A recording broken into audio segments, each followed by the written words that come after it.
You ever have one of those nights where you're just lying there, staring at the ceiling, your body's tired but your brain is throwing a party? You keep flipping from one side to the other, checking the clock every 15 minutes, getting more frustrated because you know tomorrow's going to be brutal without sleep. Yeah, we've all been there. But here's the good news. Falling asleep fast isn't just luck or some magical skill only some people have. It's something you can train your body and mind to do with the right approach. So today on the Daily Health Shift, we're diving deep into exactly how to fall asleep faster, naturally, consistently, and without relying on sleeping pills. We'll talk science-backed techniques, practical tips, mindset shifts, and even some tricks that seem weird but actually work. Let's get into it. Let's start with something most people don't realize. Falling asleep fast doesn't start at night.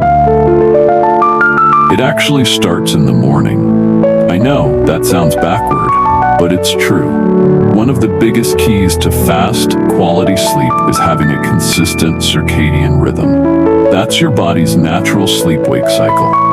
And one of the best ways to reset it and keep it healthy is to get exposed to natural light within the first 30 to 60 minutes of waking up. Seriously, open your curtains, step outside, sit near a window while you sip your coffee, whatever works. That morning light signals your brain, hey, it's daytime, time to be awake.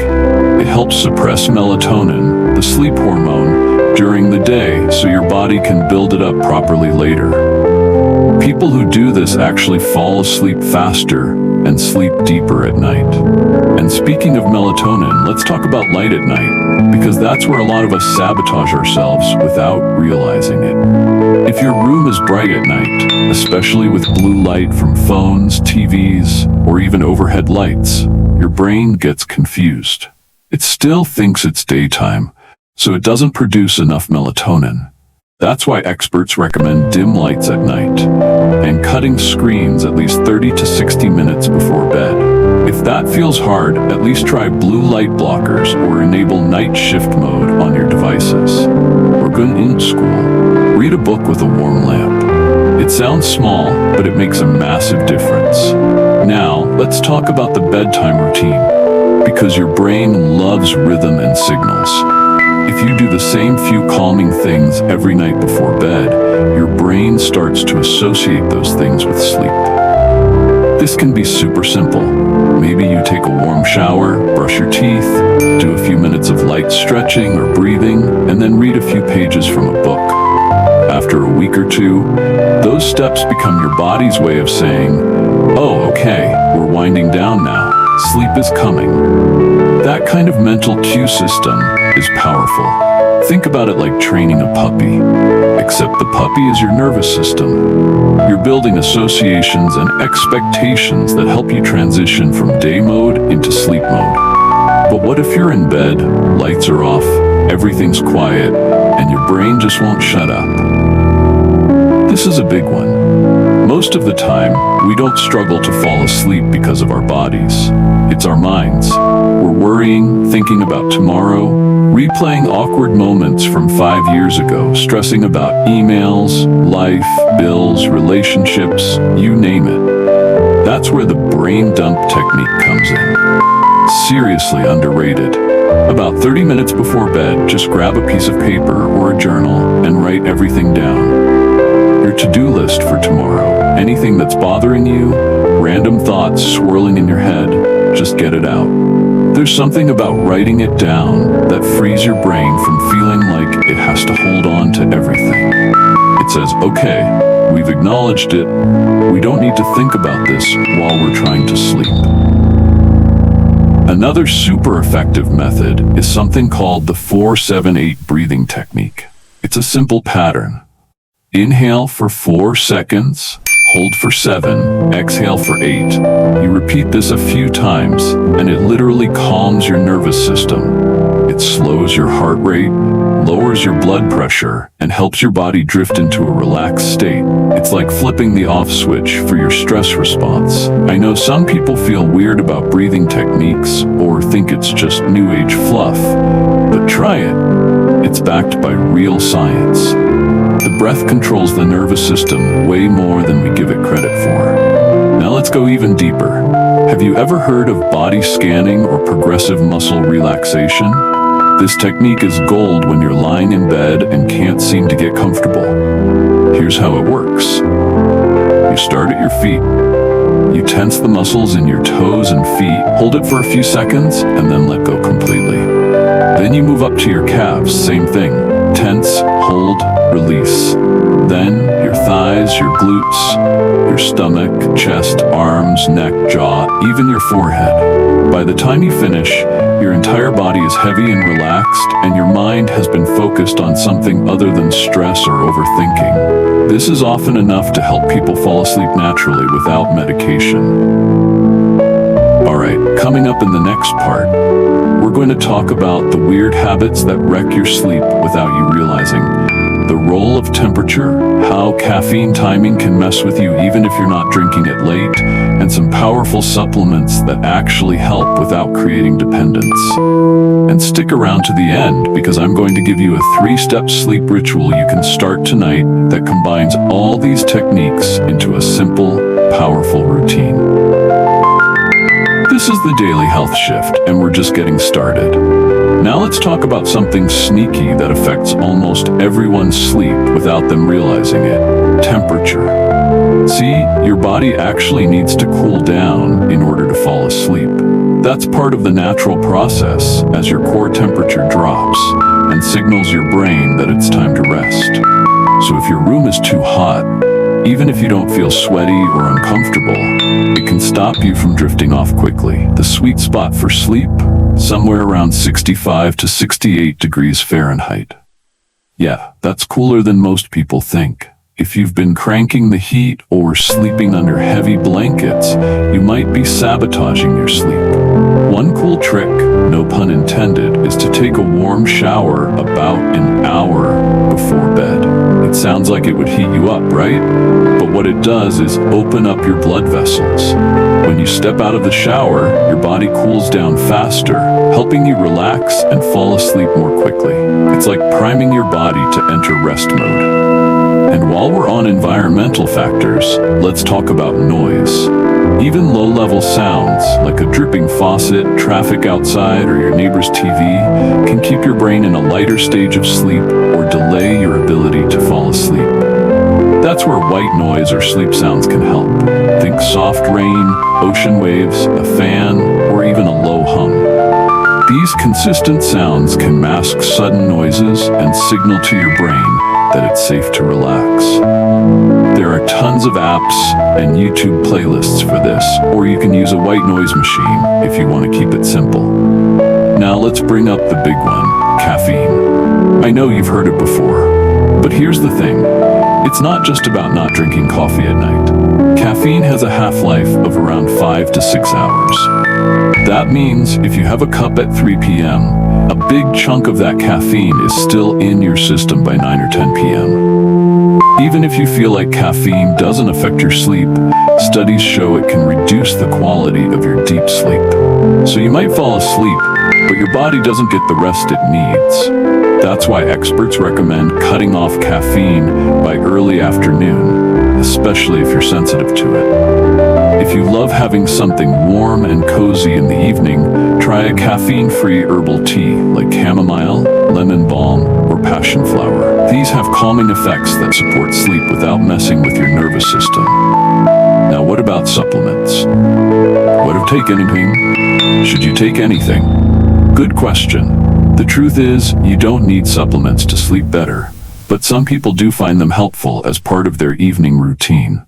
One of the most popular options is magnesium, especially magnesium glycinate or magnesium threonate. These forms are better absorbed by your body and help relax muscles, reduce anxiety, and calm the nervous system. It's kind of like a natural chill pill. There's also L-theanine, which is an amino acid found in green tea. It helps promote relaxation without making you drowsy. And then there's melatonin, which most people have heard of. But here's the thing with melatonin. It's not a knockout pill. It doesn't knock you out like a sleeping aid. It just nudges your body in the right direction, like saying, hey, it's dark, it's time to sleep. It works best when used occasionally and in small doses, like 0.3 to 1 milligrams, not those huge 10 milligrams pills people often take. Too much can actually mess with your natural cycle. Alright, now here's a surprising sleep killer that most people don't talk about: eating too close to bedtime. When you eat late at night, especially heavy meals, your body is busy digesting. That means it's working, not resting. For some people, this causes heartburn, restless sleep, or even vivid dreams that mess with deep rest. If you can, try to finish dinner at least 2 to 3 hours before bed. That gives your body time to digest and shift gears towards sleep. And if you do need a little something late at night, go with something light and sleep-friendly, like a banana, a spoon of almond butter, or some warm milk.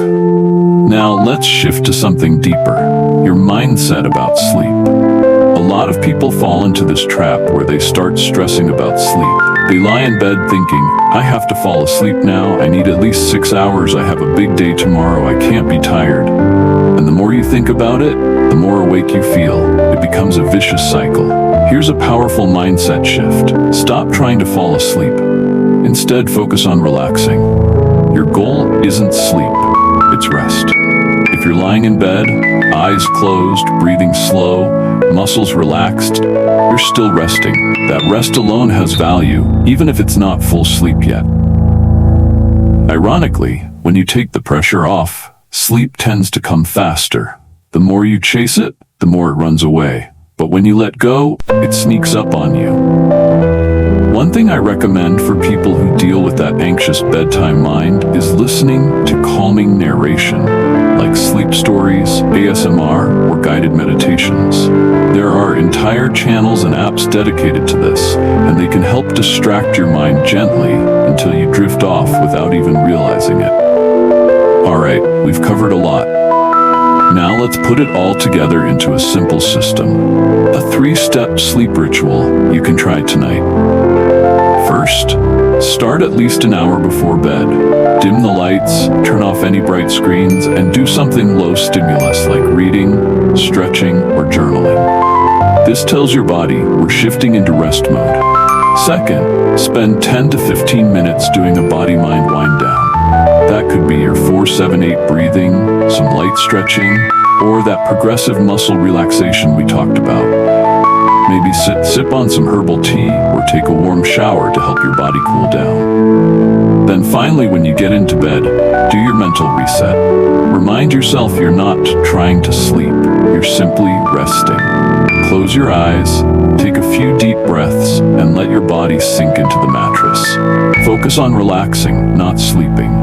If your mind drifts, gently bring it back. No pressure, no frustration, just trust the process. And if after 20 minutes you're still wide awake, get up. Don't lie there in stress. Do something calming in low light, like reading or stretching, until you feel sleepy again. That way, your brain doesn't associate your bed with stress or insomnia. The more you practice this, the more consistent your routine becomes, and the faster you'll fall asleep, almost automatically. Alright, coming up in the next section, we'll talk about some real-life examples of people who turn their sleep around, some bonus hacks like acupressure, sound frequencies, even sleeping positions that help, and what to do if you wake up in the middle of the night and can't go back to sleep. This is the Daily Health Shift, and I'm so glad you're here. Alright, so now that we've got the foundation down, your light exposure, your caffeine timing, your wind-down routine, let's bring it to life with some real-world examples. Because it's one thing to know what to do, but when you hear about someone actually doing it and seeing the change, it hits differently. Take Sarah, for example. She's a 34-year-old graphic designer who used to lie awake for hours scrolling on her phone, then waking up feeling like she hadn't even slept. She thought she had insomnia. Turns out, she just had a messed up sleep routine. She started getting sunlight within 30 minutes of waking up, switched her phone out for a book at night, and started doing the 4-7-8 breathing. Within 2 weeks, she was falling asleep in under 15 minutes, just by making small changes that supported her body's natural rhythm. Then there's Marcus. He's 45, runs a business, and always had a hard time shutting off at night. His brain was constantly in problem-solving mode. What worked for him wasn't just routines, it was journaling before bed. Every night, he wrote down everything that was on his mind. The to-do list, the anxieties, even random thoughts. That brain dump gave his mind permission to rest. Sleep came easier, and he stopped waking up at 3 a.m. with racing thoughts. Everyone's different, but these small habits really do add up. Now let's shift into something a little more niche, but incredibly effective for some people: acupressure. There's actually a spot between your eyebrows, right at the top of your nose bridge, called the third eye point. Gently pressing on that spot for 30 seconds while you breathe deeply can calm your nervous system. Same with a point on the inside of your wrist, about 3 finger widths down from your palm. It's been used in Chinese medicine for centuries to calm anxiety and promote sleep. You don't need needles, just gentle pressure with your fingers. It might sound a little out there, but hey, if you've tried everything else, it's worth giving it a shot. Another fascinating sleep hack is sound frequencies, specifically something called binaural beats. These are special audio tracks that play 2 slightly different frequencies in each ear, and your brain fills in the gap between them. Certain frequencies, especially around 4 to 7 hertz, can help shift your brain into a relaxed theta wave state, which is similar to meditation or early stages of sleep. You can find these tracks on YouTube, Spotify, or in meditation apps. Just pop in some earbuds, lie back, and let the frequencies do their thing. And now, let's talk about something so basic that we often overlook it: your sleeping position. The way you sleep can affect how quickly you fall asleep and how deeply you stay there. For most people, sleeping on your back with your arms at your sides is considered best for spine alignment, but it's not always the most relaxing. Side sleeping, especially on your left side, is great for digestion and can help reduce issues like acid reflux or heartburn, which might otherwise keep you up. Just make sure your pillow supports your neck properly. And if you're a side sleeper, try putting a small pillow between your knees. It helps align your hips and lower back. But here's the real deal. There's no perfect position for everyone. The best sleep position is the one that feels most natural and helps you relax quickly. So experiment a little. If you wake up sore or tense, it might be time to reassess your setup. Speaking of your setup, your mattress and pillows matter more than you might think. You don't need to go out and buy a $3,000 bed, but if your mattress is too soft, too firm, or just doesn't support your body well, it can create pressure points that keep you tossing and turning. The same goes for your pillow. If your neck is at a weird angle, your spine is out of whack all night, and your body's going to feel that. So don't overlook your sleep gear. Sometimes, that one change, like getting a better pillow, is all it takes to start sleeping faster and deeper. Now let's touch on a situation that frustrates a lot of people. You fall asleep fine, but then wake up at 2 a.m. or 3 a.m. and can't go back to sleep. It's super common. The worst thing you can do in that moment is stress about it. That stress jacks up your cortisol and keeps you wired even longer. So here's the trick. If you wake up and can't fall back asleep after 20 minutes, get out of bed. Go to another room, keep the lights low, and do something calming. Don't look at your phone. Don't start working.